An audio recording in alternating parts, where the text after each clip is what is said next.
Hello friends, welcome to my channel ST talks. दोस्तों, मैं आज आपके लिए एक छोटी सी कहानी लेकर आया हूँ जो कि ली गई है किताब the richest man in Babylon में से। बेबीलोन शहर में अरकद नाम का एक अमीर शख्स रहता था। एक बार उसके बचपन के कुछ दोस्त उससे मिलने के लिए उसके पास गए। उन्होंने उससे कहा, दोस्त, तुम शहर के सबसे अमीर आदमी बन गए हो, जबकि हम सब का गुजारा बहुत मुश्किल से चल रहा है। हालांकि हम सब एक ही स्कूल में पढ़े हैं, हम सब साथ साथ खेल के बड़े हुए हैं, और तो और तुम पढ़ाई में भी हमसे कोई ज़्यादा होशियार नहीं थे। ऐसे में तुम हमसे इतना आगे कैसे निकल गए?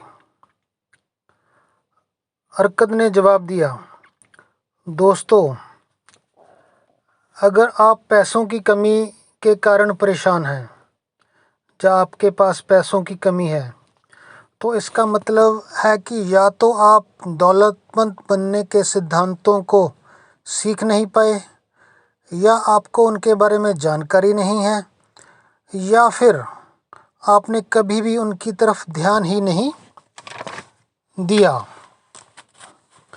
अरकद ने आगे कहा,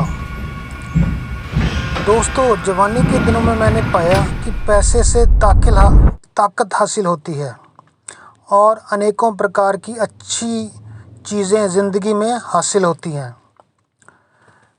मेरा मन भी करता था कि मैं इन सब चीज़ों को अपनी ज़िंदगी में हासिल करूं। इसी कारण मैंने भी दौलतमंद बनने की ठान ली, और उसी समय मुझे एहसास हो गया कि दौलत बनने के लिए समय की और पैसे के रखरखाव की शिक्षा की जानकारी होनी चाहिए।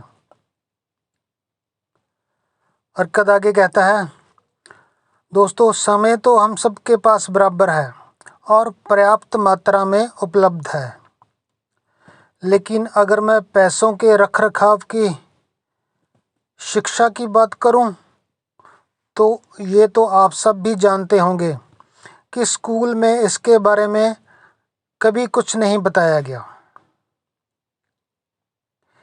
इसीलिए मैंने पैसे के रखरखाव के बारे में सीखने के लिए एक अमीर आदमी को अपना गुरु बनाया, और उसने पैसों के रखरखाव के बारे में जो कुछ भी मुझे बताया, वो सब मैं आपको बताता हूँ। इन सिद्धांतों के बारे में जानने से पहले एक ज़रूरी बात यह है कि तुम सब जितना कमाते हो, उससे कम खर्च पर अपना जीवन व्यतीत करना भी सीखना होगा। अरकद ने आगे कहा,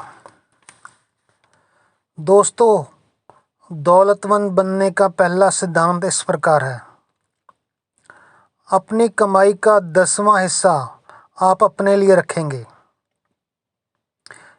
इसको अलग करने के बाद बाकी बचे पैसों से ही आप अपना गुजारा करेंगे।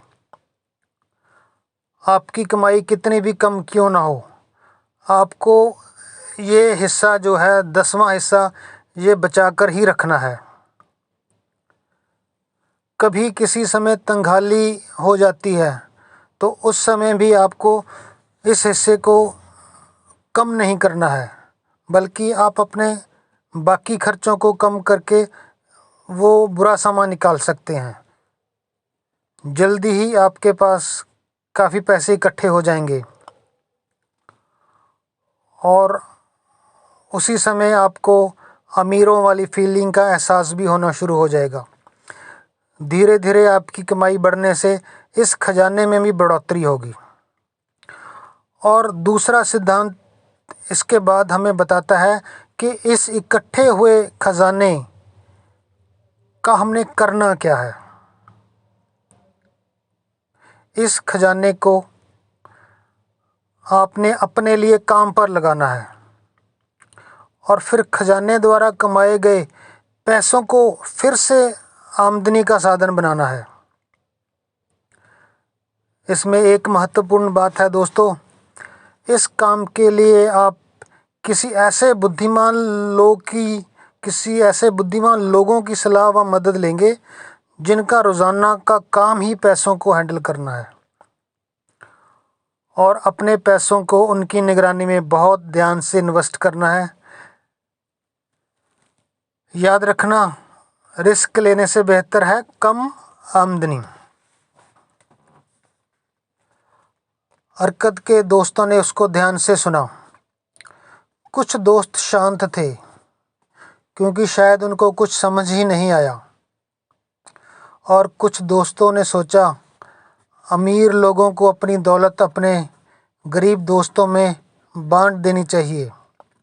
उनका मन कर रहा था भी अरकत भी उनकी कुछ मदद कर दे, लेकिन कुछ एक दोस्तों की आंखों में अलग ही रोशनी थी। उन्हें एहसास हो गया था कि उन्हें क्या करना है, और ये दोस्त आगे के कई सालों में भी समय समय पर सलाह लेने के लिए अरकत के पास आते रहे, और अरकत ने भी उन सब को बहुत अच्छे से, बहुत बढ़िया ढंग से सलाह दी। और ये कहने की बात नहीं है, ये दोस्त उसके आगे चलकर अमीर बन गए। दोस्तों, अरकत के गुरु का कहना था कि एक पेड़ की तरह ही दौलत को भी एक बीज से ही पैदा किया जाता है। आपके द्वारा की गई पहली बचत ही वो बीज है जिससे दौलत का पेड़ बनेगा। जितना जल्दी आप इस बीज को बोएंगे उतनी जल्दी ये पेड़ बड़ा होगा, और जितनी ईमानदारी से आप इसका ध्यान रखेंगे और लगातार की गई बचतों से इसे सींचते रहेंगे, उतने ही मीठे इसके फल होंगे जिनका आनंद आप इसकी छाया में बैठकर लेंगे। दोस्तों, उम्मीद है आपको ये कहानी पसंद आई होगी, और इस कहानी का मैसेज भी आपने अच्छी तरह से समझ लिया गया होगा।